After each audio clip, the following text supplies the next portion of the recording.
Ladies and gentlemen, welcome. My name is Alex Dvorkin, and I'm a managing partner at 4D Capital. We specialize in a very unique mathematical approach to the stock market, where we analyze the market and individual stocks in multidimensional space. And when we do, essentially perfect order emerges. On top of that, we've developed a number of very powerful timing indicators, and when we combine them together, we can predict very accurately what the overall stock market and individual stocks will do going forward. Now, this same work essentially allows us to identify many other things, including geopolitical events, and of this particular, or in this particular situation, what we've been talking about for some time now, probably for over a week. We've decided to come out with this information and make people aware, and hopefully people can benefit from it, not only from the knowledge that they'll gather or the foresight they'll gather about this particular event, but also having the ability to protect themselves and their families and avoid this particular fate. So what am I talking about? I'm talking about an upcoming nuclear exchange between Russia and China alliance and NATO that, according to our research, will essentially destroy the entire northern hemisphere. Okay. So this exchange, according to our mathematical and timing calculations that I've described previously in prior videos, let me just minimize this for a second. So I've described this in great detail in our prior videos, and you can see them in the description of this video. Just click on some of the links. And in those videos, I talk about two very important cycles. I talk about the stock market cycle, putting in a major top for this bull market that started in 2014-15, not 2009, 2014-15. I explain why there. Tops out in summer of 2029. At the very same time, a very powerful war cycle associated with the United States, 84-year war cycle, tops out at the same time. And I talk about it. I talk about how this cycle essentially predicts a nuclear exchange between, once again, Russia-China alliance and NATO in summer of 2029. Now, mind you, and this is very important, the war has already started, right? So we see different aspects of this war throughout the world. Some of it is kinetic, as is the situation right now with Russia and Ukraine. Some of it not so much, but we're just going to continue down this slippery slope of war and conflict over the next couple of years until it all comes to head and nuclear weapons are used. And then basically once it is used, they're all used. And that's the game, or the various war games essentially end up in that in the same outcome, where if a nuclear weapon is used once, then it is used. So the goal of this whole process is for us to talk about current events, see where we are. We of course know where we're going, but it is important for us to educate you on where we are today, so you can very clearly see that we are indeed moving towards that very unfortunate event. And as we do over the next couple of weeks, we'll begin introducing different things into our presentation that would hopefully help people not only avoid this particular fate, but grow and prosper while the rest of the world unfortunately suffers. I've mentioned before that there are forces in play that we as a very small outfit can do absolutely nothing to stop and prevent this. The world is snowballing into this particular situation. So all we can do is forewarn you and give you the tools necessary to avoid this upcoming nuclear exchange. So let's see what's going on today. A lot of very interesting stuff is happening. A very important week for various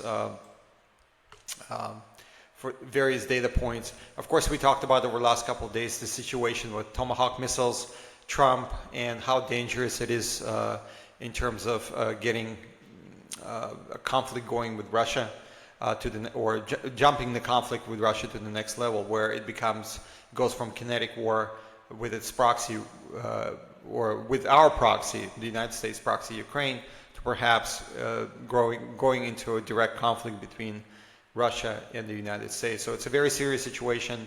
I guess Trump will speak to Putin today, on Thursday. We not sure what the result of the situation of this particular talk is going to be. If we know President Trump, he's going to try to strong arm Putin into some sort of a ceasefire or a peaceful resolution in terms of Ukraine. But everybody in Russia, and as well as President Putin, of course, knows that this is a delayed tactic where it would allow Ukraine to essentially regroup, rearm, and begin the conflict again. So, as Russia has indicated many times before, they're not willing to do that, of course. And I think this particular conversation with Mr. Trump is not going to lead anywhere again, because as we all know, Trump likes to bully. Trump likes to strong arm people into various decisions, but that's not the situation on the ground in Russia. Russia doesn't need to play that game because Russia is winning on every possible metric.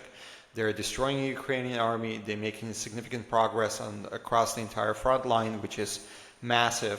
Thousands, I believe it's 1,500 miles or something similar to that, or 1,200 miles. Don't quote me on that, but it's massive. And Russia doesn't need this ceasefire. As a matter of fact, they just need to keep pushing, and they're going to eventually take the entire Ukraine if they want to. Obviously, that's going to be a major problem, a major defeat for the United States and people who invested in this war. But from Russian perspective, they will not stop until their objective are achieved. And that creates this conflict between Trump and Putin and Russia, where he has cornered himself essentially. So let's look at some of the other headlines that essentially play into the same story. So, well, we just talked about it, Trump and Putin to hold a phone call, and then U.S. war secretary threatens Russia. Washington will impose costs on Moscow if Ukraine conflict isn't settled. This is,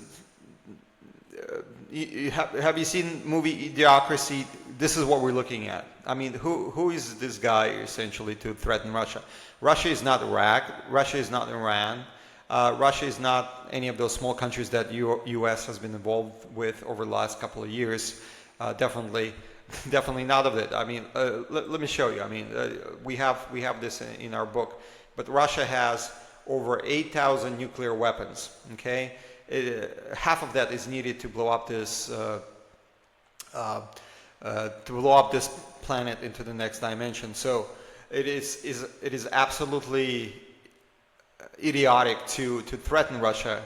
What are you going to do? What is he going to do to force Russia into some sort of a defeat or force Russia to stop the war? There's absolutely nothing that the United States military can do in order to prevent Russia or stop Russia from achieving its military goals in Ukraine. It is already winning. But that's essentially the problem between our way of thinking here in the United States and the Russian way of thinking. The Russian way of thinking, I'm familiar with both, by the way. Spent quite a bit of time in Russia. But the Russian way of thinking, it's a very strong character where under no circumstances they will face defeat. On the American side, at the same time, it is more about money and control, right? So I understand from a geopolitical perspective exactly what the United States is trying to accomplish around the world to continue its hegemony and to continue this way of life that Americans enjoyed so much. But there are different ways. I mean, we're in so much debt, we're in so much trouble in many different respects, but there are different ways to go about it. And the way they're going about it is the wrong one from my perspective, because they're pushing Russia and they're pushing China and they're pushing the entire world towards a World War III, which is already happening once again, where nuclear weapons are going to be used, and they're going to be used on nuclear on a massive scale. As I talked about earlier in the video, once a nuclear weapon goes off, once a ballistic missile is launched, it is dictated by different war games, and they all basically come to the same conclusion, is that once one is used, the rest of them will be used as well. So once you get the ball rolling down the hill, there's no way, there's no stopping that. And that essentially entails the destruction of the Northern Hemisphere, which is exactly what we talked about in our book, and particularly in the updated book that's going to be coming out probably next week. I'll let you guys know. So it's a very unfortunate situation, because from the American perspective, they're going to keep pushing and pushing and pushing until they cross the red line where Russia's going to have to respond. So far, we've been very lucky here in the United States that we have this guy in control of Russia, and this guy, wrongfully so, I might add. We'll go over about we'll go over a very important article here in a second, but he's been so far taking the beating that the United States dishes out, but that's eventually going to come to an end. But these guys, they smell blood, they're sharks, and they're just going to keep going until the whole world is blown to the smithereens. Fortunately, we know when that happens, summer of 2029, so we have a little bit of time. I talk about this in our prior videos, but there's a very important time turning points coming for the United States. It is December 13th, plus or minus 1 week, and it is associated with Pearl Harbor event, very important time marker for the United States. As you know, that's when the United States officially entered World War II. And according to our war cycle, which is the same war cycle that predicts the nuclear exchange in summer of 2029, something very important is going to happen within that time window. And my bet is something is going to be triggered, something very serious is going to be triggered with Russia. Because other countries such as Venezuela, we'll talk about in a second, or even Iran, don't hold that much of a mass to cause major destruction here or not destruction, disruption here for the U.S. and particularly for the financial markets. So I think it's going to be something with Russia. The United States perhaps will attempt some sort of a decapitation strike. I've been talking about it for a while.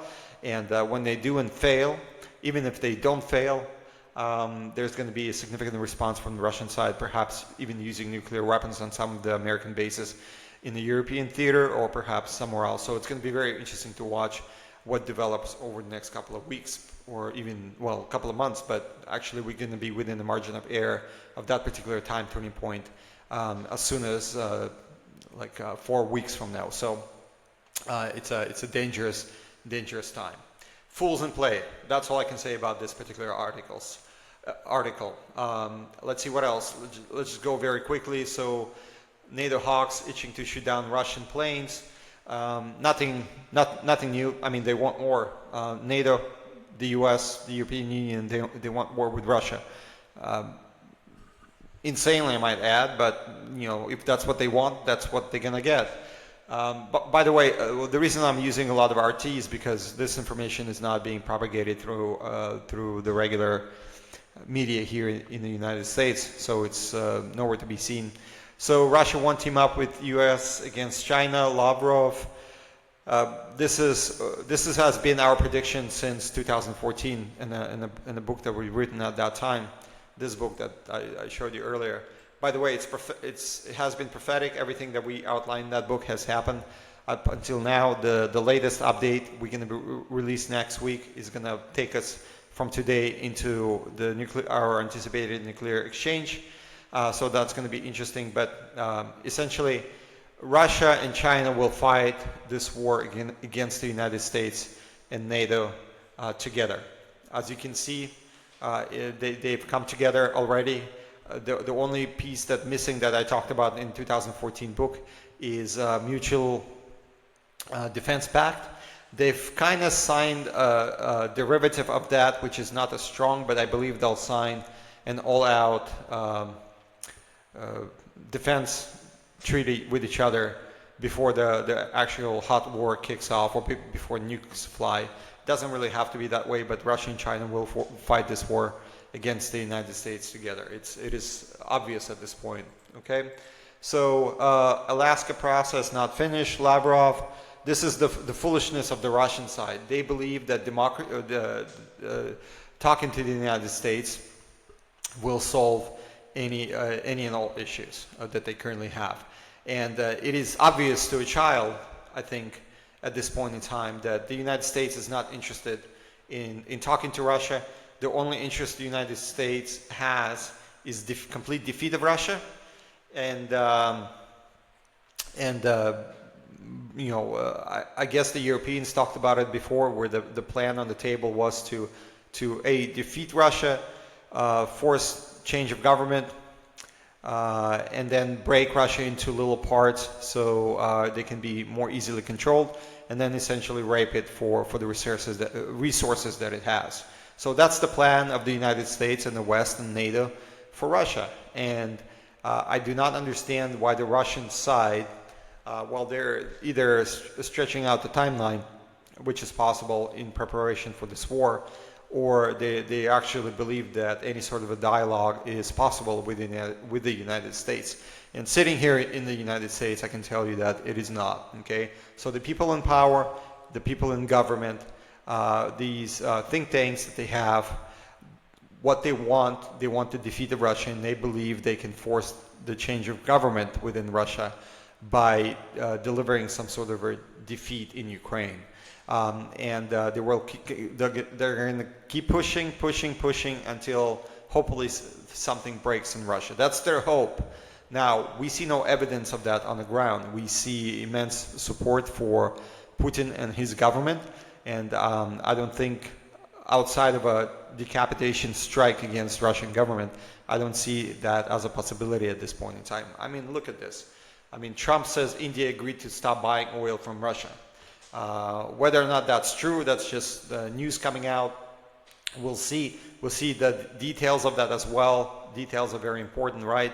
So, is it a big blow? Probably not. I mean, there is a lot of shady dealings going on behind the scenes between Russia and India and the fleet of tankers. So they can probably say one thing to get Trump to go a little bit easy on some of these H-1B visas, and then they'll continue to buy Russian oil on the sidelines. So it's a game being played by essentially U.S. once again. The primary goal is the destruction of the United States. Well, by default, that's going to be the end product, is the destruction of the United States when the nukes fly. But their primary goal is the destruction of Russia and taking over the resources that Russia has. So that's the game, and that brings us to this very important article that I want to talk to you about. So Russia no longer acknowledges acts of war against it. And then once again, this is from Paul Craig Roberts.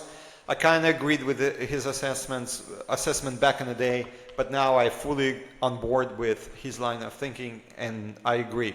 So basically what he's saying is that there have been what we've been discussing, there have been continuous provocations from NATO and the United States in particular.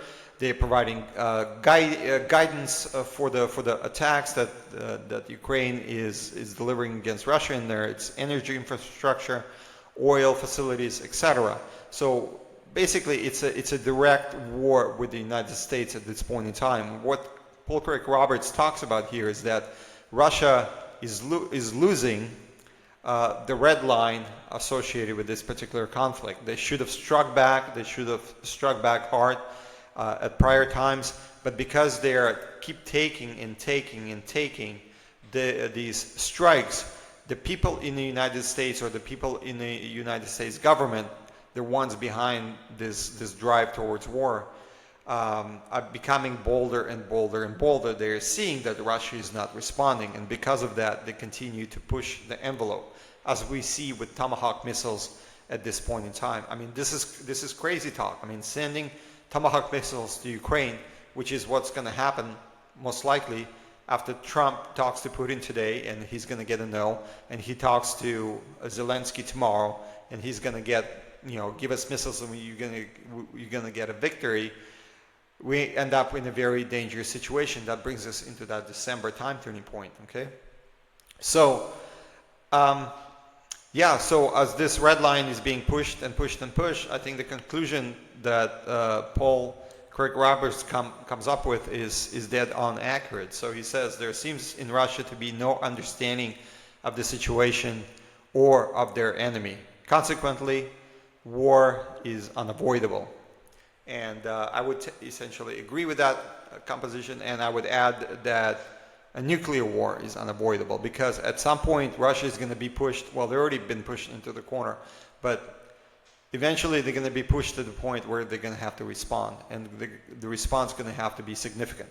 And once again, that brings us into that December time turning point that I talked about earlier. December 13, 15, plus or minus 1 week to be exact. So we'll see what happens at that time. So the video is a little bit long at this time, so let's just finish this up very quickly. So Trump says he's mulling land strikes in Venezuela, confirms CIA covered ops. This is stupidity once again. I mean, they want oil. The United States, well, unfortunately, I have to put myself in the category being located in the United States. But Trump wants oil. He sees Venezuela as a weak country who's not going to be able to respond very much to this military aggression against it. And he's going for it. As simple as that. He wants to add a very easy victory. Whether or not that's going to be the case, we'll see.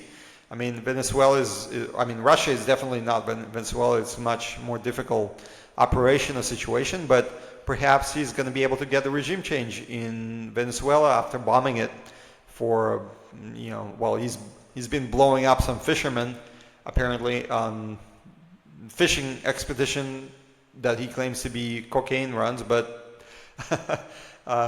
anybody can tell that it's not. But it is all a game at this point in time. It's very unfortunate, but that's what a dying empire has to do when you have 37 or 38 trillion dollars of debt. You have no way to pay it back, and you have to figure out different ways to control the world and take resources for the country. And even though we have a lot of oil here in the United States, it's a global market. So yeah, it's unfortunate situation. I think it's same title. He's not opposing assassinating tyrant Maduro. I mean, this is crazy. Venezuela has done absolutely nothing to the United States, and this is an act of aggression. President Trump can talk about drugs, he can talk about Maduro being a tyrant, but it's all nonsense. It's an aggression against an independent country that has done absolutely nothing to the United States, yeah, it's a very, very bad precedent for the country, and no American should be supporting this sort of action. He's seeking a very easy victory, but if history teaches us anything, this could be a slap in the face for President Trump if Venezuelan people rally around Maduro and it turns into a prolonged conflict with the United States. For the United States, it's going to be a very, very bad situation. So let's see what happens. Hopefully nothing. Hopefully Trump just does what he does best, which is talk tough and kind of dissipates the situation over time.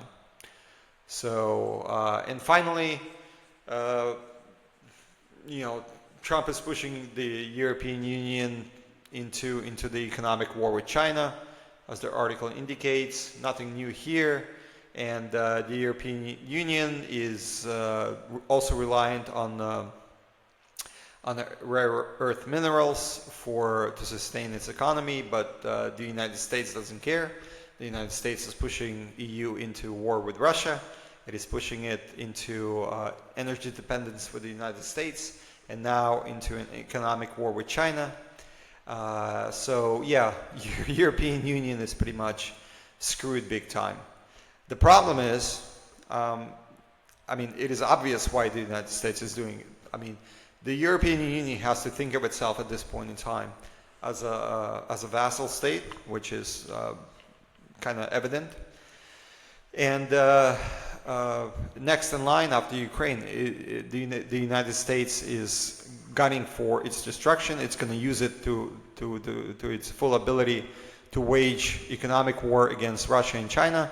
And European Union is going to be on the receiving end of all of those bad repercussions that are come out of it in terms of economic war, kinetic war, and the rest of it.